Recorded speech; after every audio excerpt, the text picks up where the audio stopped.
کیا وجہ ہے کہ آپ سے پوچھتے رہے لوگ لیکن کوئی پلان کوئی؟ دیکھیے میں ہمیشہ یہی کہتا رہا کہ یہ پلان جو بھی ہے وہ صوبائی سطح پہ ہوگی، وہ مقامی سطح پہ ہوگی، اور اس حوالے سے میں سمجھتا ہوں کل کا دن بڑی حد تک کامیاب رہا، اس سے بہتر ہو سکتا ہے اور آئندہ ہوگا۔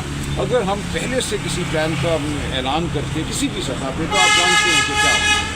تو جو علاقائی قیادت تھی، جو صوبائی قیادت تھی، انہوں نے یہی مناسب سمجھا کہ اپنی جو پلان ہے اس کو خود وہ ایگزیکیوٹ کریں، اس پہ خود عمل کرائیں اور خاموش رہیں اس حوالے سے۔ یہ ٹھیک ہے خدمت عملی تھی، اس کو آگے ہم مزید دیکھیں گے اس کو کیسے نکھارا جا سکتا ہے۔ کہا تھا کہ اس دفعہ جو MNA MPA باہر نہیں نکلے گا اس کا فیصلہ میں خود کروں گا، تو ظاہر ہے اب لوگ نہیں نکلے اس حساب سے، سوائے آپ کے اجد بھائی صاحب کے ہمیں کوئی نظر نہیں آیا یہاں اسلام آباد، تو اس پر کیا پارٹی کیا اس کا کیا بولے؟ دیکھیے ہم اس پہ بالکل غور کریں گے اور خان صاحب سے بھی انشاءاللہ مشاورت جلد ہوگی۔ جو یہ ایک غیر قانونی قدغن لگائی گئی ہے ابھی ہم اس کے خلاف لڑتے رہیں گے، ہم اس کو آئینی سطح پہ سپریم کورٹ تک لے کر جائیں گے۔ یہ نہیں ہو سکتا جس طرح یہ ٹرائل چل رہی ہے، اس طرح ہمیں ملنے نہیں دیا جا رہا۔ پچھلے 15 ہفتوں میں میری صرف 24 اور 25 مئی کو ملاقاتیں ہوئی ہیں چند منٹوں کی۔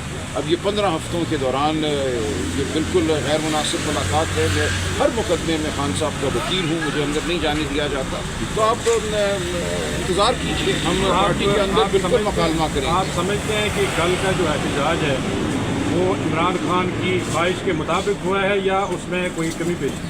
نہیں، میں سمجھتا ہوں یہ ایک اچھی کوشش تھی، لیکن اس میں ظاہر ہے مزید بہتری آئے گی۔ آپ دیکھیں گے اگلے دنوں میں، یہ کوئی آخری احتجاج تو نہیں تھا نا، ہم کوئی اس کو ڈی ڈے نہیں کہہ رہے تھے، یہ ایک عمل ہے جو جاری رہے گا۔ راج صاحب ایک اہم سوال یہ بتائیے گا کہ کل گورنمنٹ کی طرف سے مذاکرات کی دعوت دی گئی، پھر اسپیکر کے چیمبر میں آپ کے کچھ لوگ وہاں گئے، اس کے اندر سے کیا نکلا؟ کوئی بات ہوئی، آگے بڑھی نہیں بڑھی؟ ذرا اس کے بارے میں تھوڑا سا دیکھیے ابھی یہ بہت جلدی ہے کچھ کہنا، کل کوئی بات ہوئی نہیں ہوئی، لیکن خان صاحب فیصلہ کریں گے۔ لیکن کوئی مذاکرات خان صاحب کے حکم کے بغیر نہیں ہوں گے۔ جو اس وقت ماحول ہے، جو فسطائیت ہے، اس میں مذاکرات بے معنی ہے۔ پہلے کچھ تو قانون کی پاسداری ہونا۔ میرے ہاتھ میں کل ہائی کورٹ کا آرڈر تھا، میں نے وہاں SHO صاحب کو دیا، انہوں نے کہا میں نہیں دیکھنا چاہتا یہ آرڈر۔ جب ریاست اس نہج پہ پہنچ جائے کہ ایک اہلکار ریاست کا یہ کہے کہ مجھے کوئی پرواہ نہیں ہے کہ اسلام آباد ہائی کورٹ کے فل بینچ کا آرڈر کیا کہتا ہے، اس نے کہا جی پاسے کرو، یہ ان کے لفظ تھے۔ جب آپ نے قانون کو پاسے کرنا ہے، جب آپ نے آئین کو پاسے کرنا ہے، تو شرافت بھی پاسے ہو جاتی ہے، چادر چار دیواری بھی پاسے ہو جاتی ہے۔ یہ بہت بڑا المیہ ہے جس سے یہ قوم اس وقت پہنچا ہے۔ اس ملک کو آپ کی بات ہوئی وہاں پہ کیا بات ہوئی؟ دیکھیے اسپیکر صاحب سے میری اس کے علاوہ کوئی بات نہیں ہوئی۔ ہمارے کچھ ممبران اندر بیٹھے تھے، ہمیں اڈیالہ آنے میں دیر ہو رہی تھی، میں صرف یہی ان سے درخواست کرنے گیا تھا کہ مزید دیر نہیں ہونی چاہیے۔ یہ بات کہاں تک درست ہے کہ جو آپ کے ممبران پارلیمنٹ میں تھے وہ خود نہیں نکلنا چاہ رہے تھے اور جان بوجھ کے وہ ان دروازوں کی طرف گئے جو بند تھے اور انہیں خود ہی اپنے آپ کو لگا؟ میں اس بارے میں نہیں جانتا، میں اس بارے میں کوئی قبل وقت بات نہیں کروں۔ راج صاحب یہ بتائیے گا کہ جو لوگ نہیں پہنچ سکے ان کے خلاف کوئی ایکشن ہوگا؟ جیسے آپ پہنچ جائے، باقی لوگ سوال رستے نہیں بند تھے، تقریباً سارے رستے کھلے تھے، آپ بھی رستوں سے آئے، یہ تقریباً یہ بیگل ناکے والا رستہ، تمام رستے پنڈی کے اسلام آباد کے کھلے ہوئے تھے۔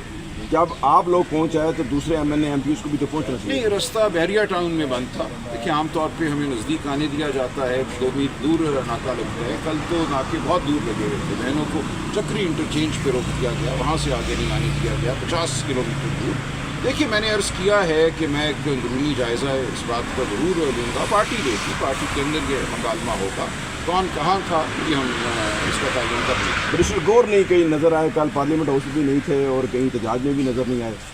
دیکھیے سوال تو آپ ان سے کیجئے، ضرور ان کی بھی کوئی معقول وجہ ہو۔ بہت شکریہ۔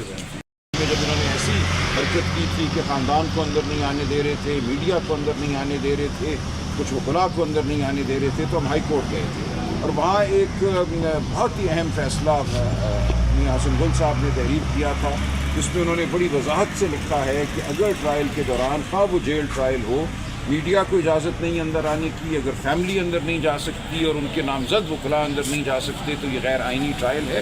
2 دفعہ سائفر ٹرائل کو اس بنیاد پہ کالعدم قرار دیا گیا تھا اور اثر نو کارروائی شروع ہوئی تھی۔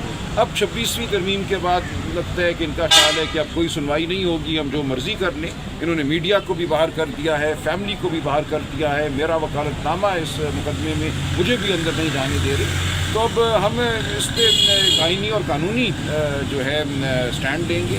سلمان صفدر صاحب ابھی اندر گئے ہیں, ان کو باہر ان کو آج اندر جانے کی اجازت دی گئی ہے, اور وہ جج صاحب کو یہی بتائیں گے کہ تمام جو ٹرائل چل رہی ہے یہ غیر آئینی ہے, یہ اسلام آباد ہائی کورٹ کے آرڈر کے منافی ہے, اور جب تک آرڈر کی اور آئین کی اطاعت نہیں ہوتی یہ ٹرائل نہیں چل سکتی.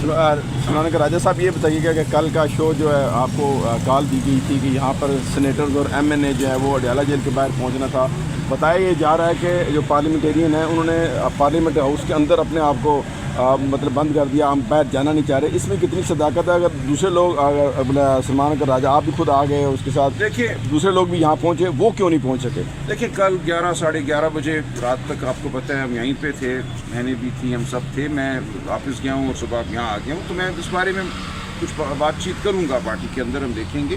مجھے نہیں لگتا کہ عمران خان کی کال ہو, اڈیالہ ہو, 5 اگست کا دن ہو, ایک یکجہتی کا دن ہو, تو اس دن کوئی بھی ایم این اے یا سینیٹر جو ہے معقول وجہ کے بغیر دور رہے گا. اگر کوئی معقول وجہ نہیں تھی اور کوئی دور رہا ہے تو اس کو جواب دینا ہوگا. یہ بتائیے گا کہ